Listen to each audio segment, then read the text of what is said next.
ரிஷப ராசி அல்லது ரிஷப லக்னக்காரர்களுக்கு இந்த ஐப்பசி மாதத்தில் உங்களுடைய ராசி லக்னத்திற்கு 2ஆம் இடத்தில் இருந்த குரு பகவான் அவர் இப்பொழுது விலகி 3ஆம் இடத்திற்கு வரார். அதாவது கடக ராசியிலேயே அவர் உச்சபலத்துடன் அமர்ந்திருக்கிறார்.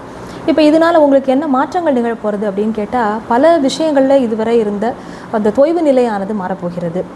நிறைய பேர் உங்களுக்கு ஏதாவது ஒரு இடமாற்றத்திற்காகவோ வேலை மாற்றத்திற்காகவோ காத்துட்டு அப்படின்னா அது எல்லாமே இப்போ பாசிபிளாக நடக்கும்.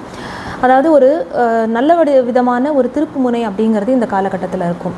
வேலைக்கு நான் ஒரு மாற்றத்திற்காக முயற்சி பண்ணிட்டு இருக்கேன், அதனை ஒட்டிய ஒரு இடமாற்றம் அப்படிங்கிறது எனக்கு ஏற்படுமா அப்படின்னு இருக்கிற கேள்விகள் எல்லாமே இப்போ பதில் கிடைக்கக்கூடிய ஒரு காலகட்டமாகவே இது இருக்கும் அப்படின்னு சொல்லலாம். வேலை மாற்றம், அதை ஒட்டிய இடமாற்றம், அதே போல் ஒரு சொத்து வாங்க போகிறேன், அதுக்காக ஒரு லோன் அப்ளை பண்ணியிருக்கேன், அது கிடைக்கிறது. இந்த மாதிரியான பல நல்ல விஷயங்கள் உங்களுக்கு நடக்கும்.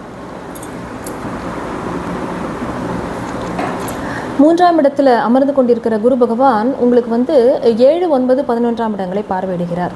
அப்போ என்ன ஆகும்னா, 7ஆம் இடம்னு சொல்கிறது விருச்சிக வீடு, செவ்வாயுடைய வீடு.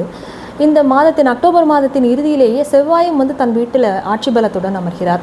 அப்போது உங்களுக்கு ஏதாவது வேலையில் ஒரு சிக்கல் இருந்தது அப்படின்னா அது தீரக்கூடிய காலகட்டம் அப்படின்னு நம்ம சொல்லலாம். அடுத்ததாக 9ஆம் இடத்தை அவர் பார்வையிடும் பொழுது என்ன ஆகும்னா, தொலைதூர பிரயாணங்கள் மூலமாக இருக்கிற இடத்த விட்டு ஒரு வெளி மாநிலமோ அங்கே போய் நான் ஒரு வேலைக்கு ட்ரை பண்ணுறேன், அங்கே என்னுடைய தொழிலுக்காக நான் சில முயற்சிகளை மேற்கொள்ளணும் அப்படின்னா அது எல்லாம் ரொம்ப நல்ல விதமாக நடக்கும். பல பேருக்கு அந்த இம்போர்ட் எக்ஸ்போர்ட் அது சம்மந்தமான விஷயங்களில் இதுவரை இந்த தொய்வு நிலை அப்படிங்கிறது மாறி நல்ல விதமான லாபங்களை அள்ளித்தரக்கூடிய காலகட்டமாகவே இது இருக்கிறது. ரிஷப ராசி ரிஷப லக்னக்காரர்களுக்கு உங்களுக்கு 6ஆம் இடத்துல சூரியன், செவ்வாய், புதன் அப்படின்னு அந்த 3 கிரகங்களுடைய சேர்க்கையானது அமைந்திருக்கிறது. 24ஆம் தேதி அக்டோபர் 24 அன்று புதன் விருச்சிக வீட்டுக்குள்ளே நுழையிறார்.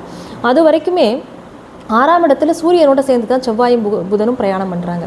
அப்போ மனைவி வழியில் இது வரைக்கும் இருந்த நிறைய செலவுகள் அது எல்லாமே இனி தீரும்.